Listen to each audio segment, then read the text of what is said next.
বীরেশ্বর শিবের পরে ছেলেকে পেয়েছেন বলে ভুবনেশ্বরে তার নাম রাখলেন বীরেশ্বর। এত বড় নাম ধরে কি কেউ ছোট ছেলেকে ডাকে? বাড়িতে তাই সবাই তাকে বিলে বলে ডাকতো।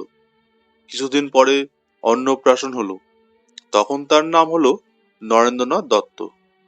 তবে আগের মতো বাড়িতে সবাই বিলেই বলতো। ছেলেবেলায় বিলে বড় দুরন্ত ছিল। কি দুরন্তপনা, বাপ রে! তাকে সামলাতে মা দিদি সবাই হিমশিম খেয়ে যেতেন। দিদিরা ধরতে গেলে সে ছুটে গিয়ে নর্দমার ভিতর দাঁড়াতো। জানে দিদিরা সেখানে তাকে ধরতে আসবেন না, এলেই তাদের স্নান করতে হবে। আবার মাঝে মাঝে বিলে খুব রেগেও যেত, তখন একটা কাণ্ড করে বসতো। সামনে যা কিছু পেত তাই ভেঙে চুরমার করতো। কি ছেলে রে বাবা!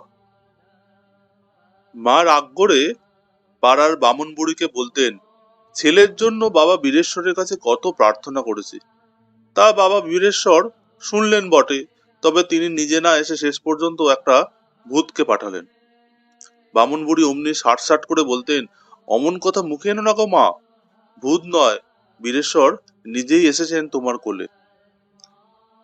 ছোটবেলায় বিলের দুরন্তপনা শান্ত করার জন্য বামুন বুড়ি মাকে বলতেন, এক কলসি ঠান্ডা জল আর একটা ঘটি নিয়ে এসো তো। মা তার কথা মতো সান বাঁধানো পুকুর থেকে কলসি ভরে জল আর ঘটি আনতেন। তারপর বামুন বুড়ির কথা মতো সেই জল ছোট্ট বিলের মাথায় শিব শিব বলে ঢালা হতো। আশ্চর্য ব্যাপার, বিলে নাকি তাতে একেবারে শান্ত হয়ে যেত।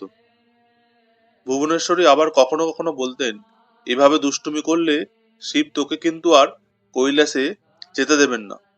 তাতেও আশ্চর্য ফল হতো। আবার দুপুরবেলায় ভুবনেশ্বরী যখন রামায়ণ মহাভারত পড়তেন, বিলে তার কোলের কাছে চুপটি করে বসে এক মনে শুনত। তখন তাকে দেখে কে বলবে দুরন্ত ছেলে? বিলের ঠাকুরদা দুর্গাচরণ দত্তও ছিলেন উকিল। তিনি ছিলেন খুবই ধার্মিক প্রকৃতির। মা ভুবনেশ্বরী বলেছিলেন, তিনি সন্ন্যাসী হয়ে তীর্থে তীর্থে ঘুরছেন। বিলে সন্ন্যাসীদের কথা পুরাণ, রামায়ণ, মহাভারতের কাহিনীতে শুনেছে। এইসব গল্প শুনে শুনে বিলে এক নতুন খেলা বের করেছে, ধ্যান ধ্যান খেলা। সেই ছবিতে দেখেছে ঋষিরা শিরদাঁড়া সোজা করে বসে ধ্যান করেন। সেও বন্ধুদের নিয়ে ধ্যান করা শুরু করলো। ধ্যানে বসে সে কিন্তু একটুও ফাঁকা দিত না, এক মনে ধ্যান করত। বাইরের কোনো কিছুতেই আর তার হুঁশ থাকতো না। একদিন বিলে খেলার সঙ্গীদের নিয়ে পুরনো এক প্রকাণ্ড বটগাছের তলায় গিয়ে বসলো। বটগাছের ঝুড়ি বেরিয়ে মাটিতে ছুঁয়ে আছে। দীর্ঘদিন এক জায়গায় বসে তপস্যা করতে করতে মাথার লম্বা লম্বা চুলগুলো যেন জট পাকিয়ে মাটি ছুঁয়ে আছে। সঙ্গীদের বিলে বলল, আয়, এখানে এই গাছতলায় বসে আমরা ধ্যান ধ্যান খেলা খেলি, ঠিক সাধুদের মতো। অবশ্য এর আগেও বাড়িতে রাম সীতার মূর্তি সামনে রেখে গায়ে ছাই মেখে দু চোখ বন্ধ করে চুপচাপ ধ্যান করার চেষ্টা করেছিল বিলে। সে সবাইকে বলল, চোখ বুজে এক মনে ধ্যান করবি, একেবারে নড়াচড়া করবি না, দেখবি তোদেরও মাথা থেকে লম্বা লম্বা জট বেরিয়ে মাটি ছোঁবে। ধুনি জ্বালিয়ে সবাই বসলো গোল হয়ে। বটগাছের চারিদিকে আগাছা, খানা, ডোবা, গর্ত আর জলা মাঠ। সেখান থেকে মশার উৎপাত শুরু হলো। আগুনও ক্রমশ নিভে আসছে। বিলের কিন্তু সেই সবে খেয়াল নেই। সে চোখ বুজে আছে। ক্রমে আশপাশের সবকিছু তার থেকে অনেক দূরে সরে গেল। হঠাৎ সঙ্গীদের একজন মশার উৎপাতে অস্থির হয়ে চোখ চেয়েই দেখলো মিশমিশে কালো এক সাপ ফনা তুলে এঁকে বেঁকে ছুটে আসছে এদিকেই। তার চিৎকারে চোখ মেলে অন্যরাও যে যেদিকে পারলো ভয়ে ছুটে পালালো।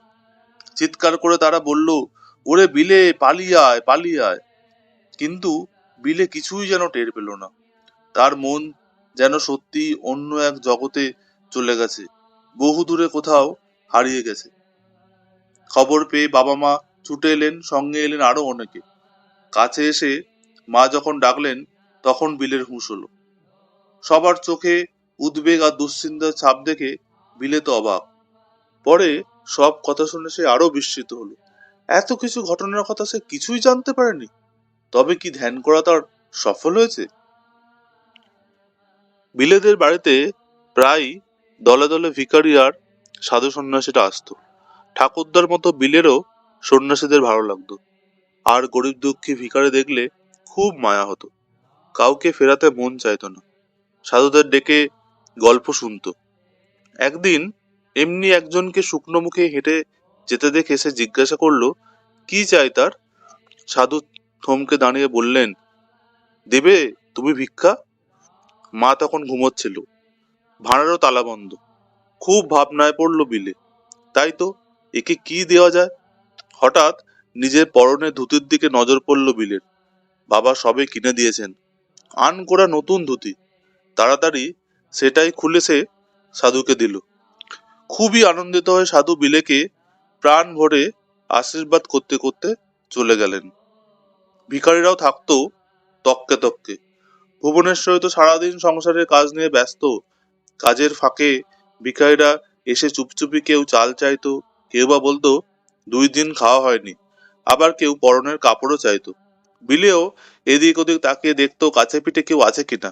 ঘরে কেউ না থাকলেই আল্লা থেকে হয় বাবা ধুতি, না হয় মায়ের একটা শাড়ি এনে দিত।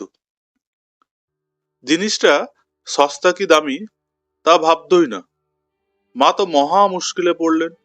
ছেলে যদি ঘরকান্নার সব জিনিস এভাবে বিলিয়ে দেয়, তাহলে সংসার চলবে কি করে? বিলেকে নিষেধ করেও কোনো ফলই হতো না। মা শেষে একদিন বিরক্ত হয়ে তাকে দোতলার একটা ঘরে আটকে রাখলেন। বাইরে থেকে দরজা বন্ধ করে দিলেন। ভাবলেন, বিলেকে এবার খুব জব্দ করা গেল। তা বিলের মতো ছেলেকে কি আর এত সহজে জব্দ করা যায়? ঘরটি রাস্তার ধারে। বিলে জানলার কাছে এসে দাঁড়িয়েছিল। নিচে রাস্তায় একজন ভিখারি এসে ভিক্ষা চাইতেই বিলে চঞ্চল হয়ে উঠল। গরিব মানুষ ভিক্ষা চাইতে এসছে, তাকে কিছু তো দিতে হবে, কিন্তু কি দেবে? ঘরের চারদিকে চোখ বোলাতেই দেখতে পেল মায়ের কাপড়ের বাক্সে তালা দেওয়া নেই। বাক্স খুলে মায়ের কয়েকটা দামি শাড়ি সে বার করলো। তারপর জানলা গলিয়ে নিচে ভিখারির কাছে সেগুলো ফেলে দিল। ভিখারি তো ওইটুকু ছেলের এত দয়া দেখে আনন্দে অধীর। ছেলেবেলা থেকে অপরের জন্য ভাবতে না শিখলে কেউ কি আর বড় হয়ে অত বড় মহাপুরুষ হয়?